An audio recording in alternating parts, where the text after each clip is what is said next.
Welcome back to my YouTube channel, Math Edu Study, kuliah online bersama dengan Adi Satrio Ardiansyah, SPD, MPD. Seperti dengan permintaan kalian, ini akan saya kaji beberapa teorema yang ada di materi Introduction to Real Analysis, khususnya bagi bukunya bukunya Bartel. Nah, kali ini yang akan saya kaji itu adalah teorema 2.1.8 dan teorema 2.1.9. Teorema 2.1.8. Kita mulai ya. Jika A adalah bilangan real dan A itu tidak sama dengan 0, maka A kuadrat itu lebih dari atau sama dengan 0 atau A kuadrat itu tak negatif. Yang kedua, 1 itu lebih dari 0. Yang ketiga, jika N adalah anggota bilangan asli, maka N itu lebih dari 0. Kenapa sih kita harus pusing-pusing buktiin seperti ini? Ya karena ini adalah kajian kita di matematik sebagai orang matematika gitu kan. Kita harus menunjukkan sebenarnya sih, menunjukkan kebenaran bahwa 1 itu lebih dari 0 dan lain sebagainya. Kalau yang pertama kan jelas kan, kalau setiap bilangan kalau dikuadratkan dan dia tidak sama dengan 0, pasti dia positif, ya kan? Tapi di sini akan kita tunjukkan. Kita menggunakan sifat trikotomi untuk menunjukkan teorema 2.1.8a, bahwa jika A itu tidak sama dengan 0, maka ada dua kemungkinan. A itu positif, di mana A itu anggota dari P, atau A itu negatif, atau min A itu anggota dari P. Selanjutnya, jika A itu positif, maka dengan menggunakan definisi perpangkatan diperoleh A kuadrat itu sama dengan A kali A, dan dia adalah anggota dari P. Dan itu merupakan sifat tertutup dari P. Nah, terbukti ya, jadi kalau misalnya kasusnya A itu yang positif. Sekarang kalau kasusnya A itu negatif. Jika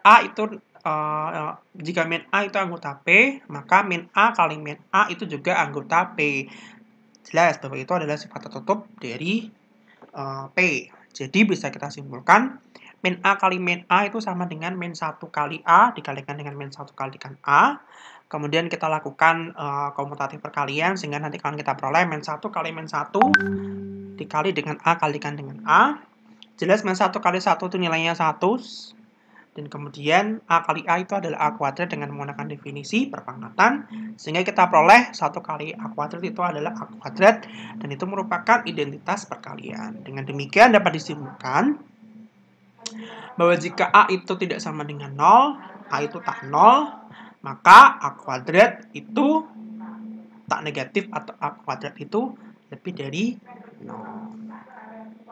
Yang kemudian, yang kedua kita tunjukkan bahwa 1 itu lebih dari 0.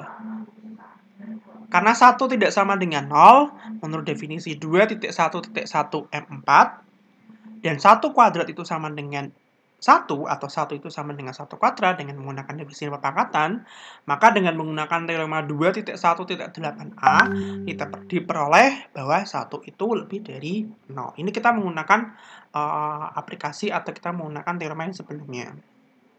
Karena 1 itu tidak sama dengan 0, dan 1 kali 1 itu sama dengan 1, maka dengan menggunakan definisi sebelumnya, dengan A itu tidak sama dengan 0, dan A itu adalah bilangan positif, maka A kuadrat itu lebih dari 0. Sehingga dapat dibuktikan bahwa 1 kuadrat itu yang sama dengan 1 itu lebih dari 0.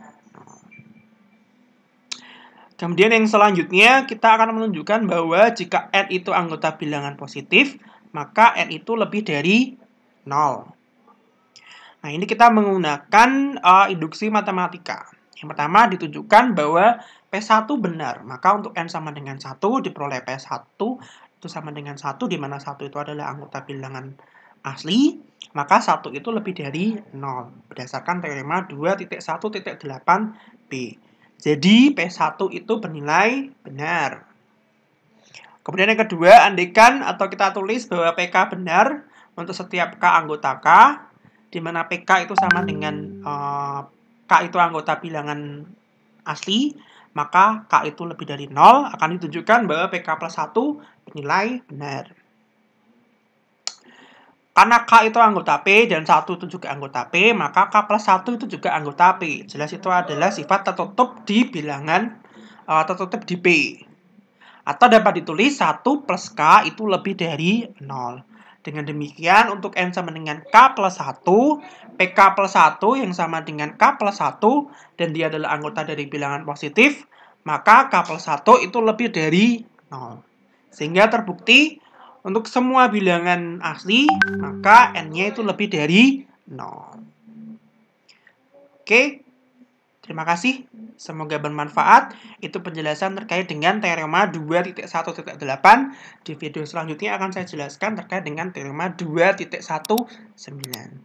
Terima kasih, semoga bermanfaat. Wassalamualaikum warahmatullahi wabarakatuh.